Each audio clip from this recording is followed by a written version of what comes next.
Ito guys, lupa na to. Ito yung na-decompose na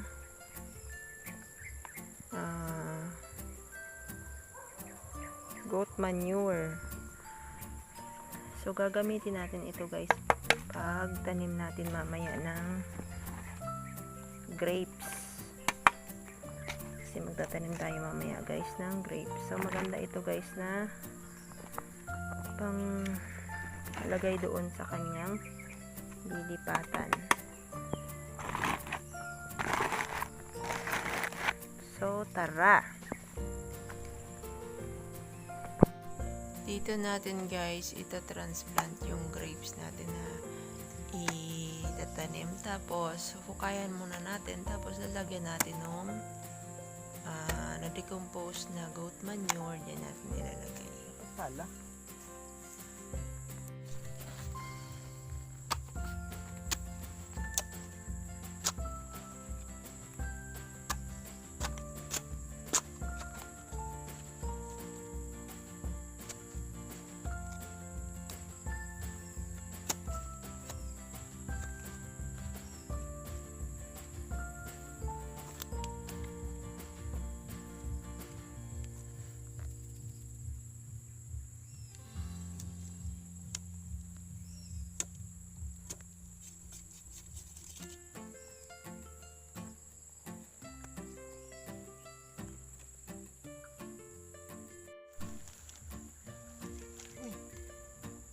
Sige na, lagay mo na dyan sir.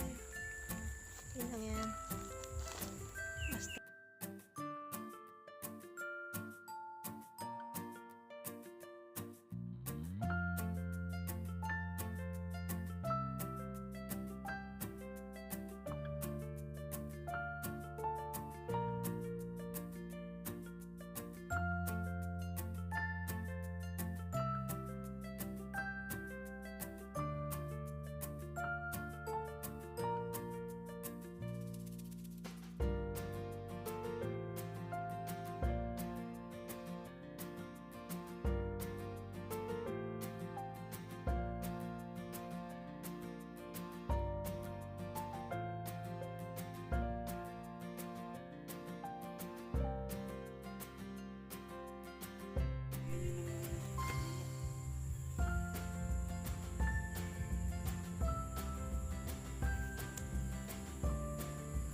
Punuin mo pa, dapat level.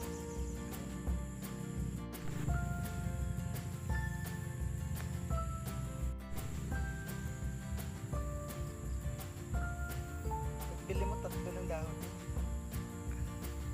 Saka wala pa yung vine. Bilis mo pala lumaki. Dito guys sa farm ay nilalagyan namin ng net ang pananim.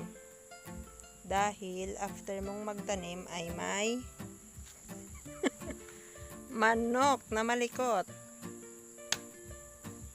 Yan. Kaya importante guys, pag may tanim ka, ay lagyan natin ng net.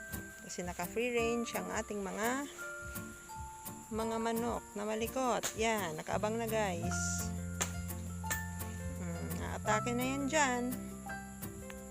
Kaya naglagay kami guys ng net dyan sa ating bagong tanim na grapes. Dito guys, may dala tayong rake. Yan. Pupunta tayo dito guys sa ating kambingan. Yan guys yung mga naisako ko na mga goat manure. So pinapa-decompose ko yan guys. Yan, ganyan lang siya. And then punta ka dito sa kulungan nila. And then, i-rake mo yung kanilang mga poop. Tadan! Ang mga producer ng ating fertilizer. Ang ating mga kambing. So, magre-rake tayo guys ng kanilang poop. Oh, nakatingin ang ating mga kambing. So magkukolekta tayo guys ng kanilang poop para sako at para maging fertilizer. Ganito lang guys, ganyan lang guys ang gagawin nyo. I-rake nyo lang, tapos ipunin nyo at ilagay nyo sa sako. And after 2 months ay meron na kayong magandang lupa na magagamit sa inyong mga pananim.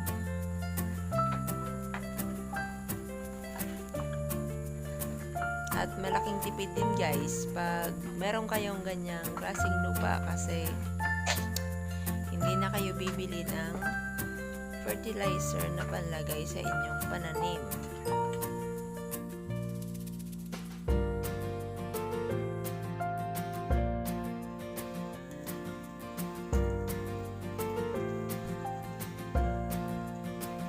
See you in my next vlog guys, and happy farming! Bye bye!